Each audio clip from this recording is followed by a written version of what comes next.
무한하다라는 말 들어보셨어요? 바로 이곳 우주가 그렇습니다. 다큐멘터리 우주, 지구, 그리고 나를 만나보겠습니다. 이 무한한 우주를 43년 동안 날아가고 있는 물체가 있습니다. 바로 우주 역사의 길이 남을 쌍둥이 탐사선 보이저호입니다. 보이저호는 1977년에 지구를 떠나 사상 최초로 태양계를 둘러보았고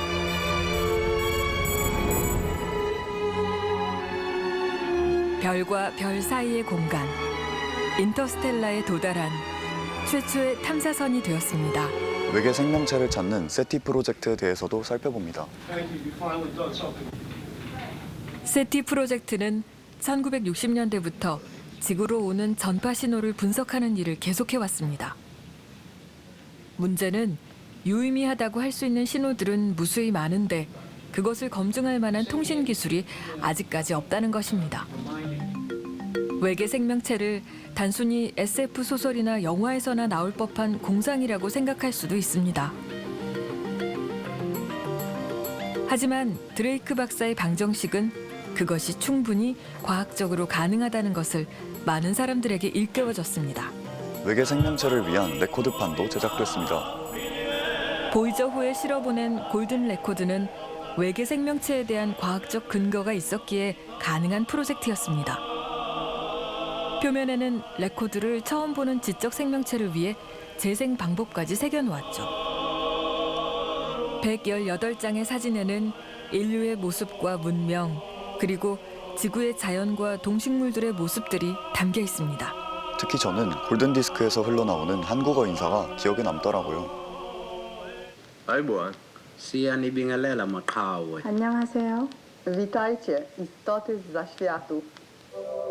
이후에 토성에 근접 비행하고 태양계 밖으로까지도 날아갈 수 있었죠. 또한 시청자의 눈높이에 맞춘 설명도 좋았습니다.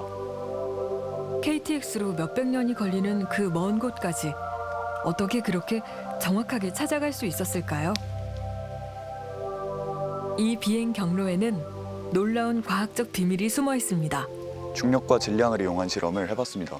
이 천은 가상의 우주 공간이고 가운데 쇠구슬은 별입니다. 별의 질량 때문에 그 주변 공간에는 중력이 작용합니다. 발생하는 중력에 붙들려 질량이 작은 별들은 질량이 큰 별 주변을 돌게 됩니다. 작은 물체는 큰 별의 중력 때문에 진행 방향이 휘어지게 됩니다. 이 원리를 이용하면 탐사선의 방향과 속도를 조절할 수 있습니다. 보이저호는 이 원리를 이용해서 서울에서 부산까지 20초 만에 도착할 수 있는 속도를 얻었지만 176년에 한 번 오는 특별한 기회가 아니었다면 천왕성과 해왕성 탐사까지는 어려웠을 수도 있습니다. 보이저호의 탐사 여정이 경이로웠습니다. 우리는 위대하면서 한편 초라합니다.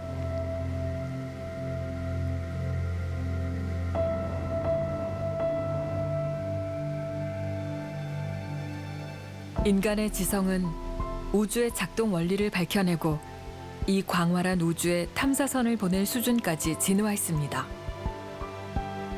그러나 다른 한편으로는 스스로를 증오하고 파괴하는 자살 행위를 지속하고 있습니다. 지훈배 천문 칼럼 리스트는 말합니다. 결국 보이저호의 임무 기한은 총 12년까지 연장됩니다. 하지만 다음 행성인 천왕성까지의 가는 길은 너무나 멀었습니다. 목성과 토성을 탐사했던 지난 5년만큼의 시간을 쉬지 않고 비행해야 도착할 수 있었기 때문이죠. 이때 두 탐사선은 임무를 위해 토성을 기점으로 갈라지게 됩니다. 마치 다른 노선으로 열차를 환승하는 것처럼 보이저 1호는 태양계 끝을 향해 나아갔고 보이저 2호는 천왕성과 해왕성으로 방향을 잡았습니다. 태양계의 끝과 태양계의 마지막 행성들은 누구도 가보지 못한 미지의 영역이었습니다. 사람들은 이 두 탐사선이 그곳에 인류의 깃발을 굳게 꽂아줄 거라 믿었고 그 기대를 안고서 보이저 1호와 2호는 각자의 길로 나아갔습니다. 실감나는 그래픽도 인상적입니다. 당신이 때론 괴로워하고 때론 행복해하며 살아가고 있는 지금 이 순간에도 보이저는 상상할 수 없는 우주의 어느 공간을 날아가고 있습니다. 우리도 보이저호처럼 끝없는 미래를 향해 나아갔으면 좋겠습니다. 이분은 창백한 푸른 점입니다.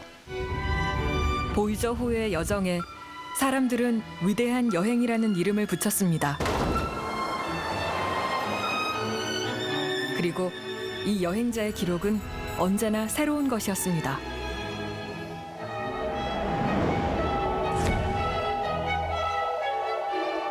태양계 거대 행성인 목성에서 대적점의 비밀을 밝히고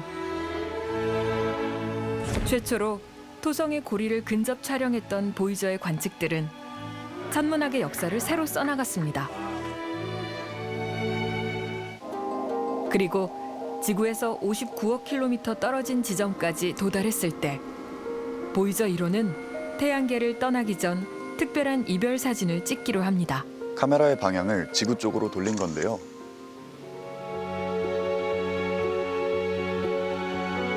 (6만 4천) 개의 점으로 이루어진 사진 속 흐릿한 점 하나.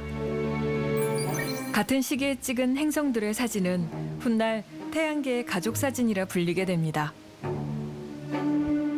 그리고 칼 세이건이 지구를 창백한 푸른 점이라고 표현한 것이 이 사진의 이름이 되었죠. 이후 디스커버리호도 발사됩니다. 지구에선 인류의 또 다른 눈이 되어줄 프로젝트가 우주 왕복선 디스커버리호에 실렸습니다.